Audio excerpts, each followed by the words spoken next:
तर राज्याच्या अनेक भागात सध्या पूरस्थिती आहे, जाणून घेऊया त्याबद्दल। नांदेडमध्ये पावसाचा कहर। नांदेडमध्ये मुखेड रावणगावला पुराचा वेढा। एनडीआरएफसह आर्मीकडून बचाव कार्य सुरू। तारदडवाडीत कमरे इतक्या पाण्यातून मृतदेह घेऊन जाण्याची वेळ। तर मुक्रमाबादेत 40 ते 50 म्हशी दगावल्या। राज्यातील पावसाचा मुख्यमंत्री देवेंद्र फडणवीस यांनी घेतला आढावा। नांदेडमध्ये 206 मिलीमीटर पाऊस। 225 जण पुराच्या पाण्यात अडकले। 5 नागरिक बेपत्ता। फडणवीसांची माहिती। नांदेडच्या मुखेड तालुक्यात पावसाचा हाहाकार। लेंडी नदीच्या पुरात 50 ते 60 दुभती जनावर वाहून गेली।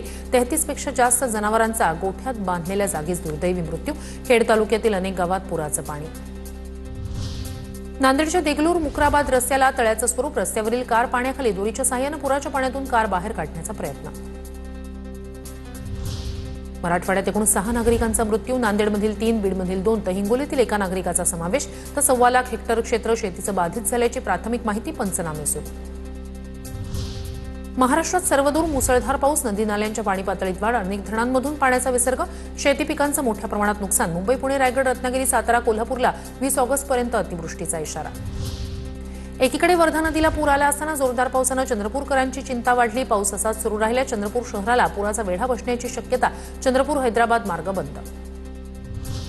महाबळेश्वर तालुक्यात कालपासून मुसळधार पाऊस। कोयना, कन्हेर, धोम, उरमोडी धरणाच्या पाणी पातळीत मोठी वाढ। महाबळेश्वरमध्ये मागच्या 24 तासात 121 मिलीमीटर पावसाची नोंद। लातूरच्या अहमपूर ते शेणकूड मार्गे परभणी जाणारा रस्ता बंद। मुसळधार पावसामुळे मन्याड नदीला पूर। शेणकूड जवळील पूल पाण्याखाली गेल्यानं वाहतूक ठप्प।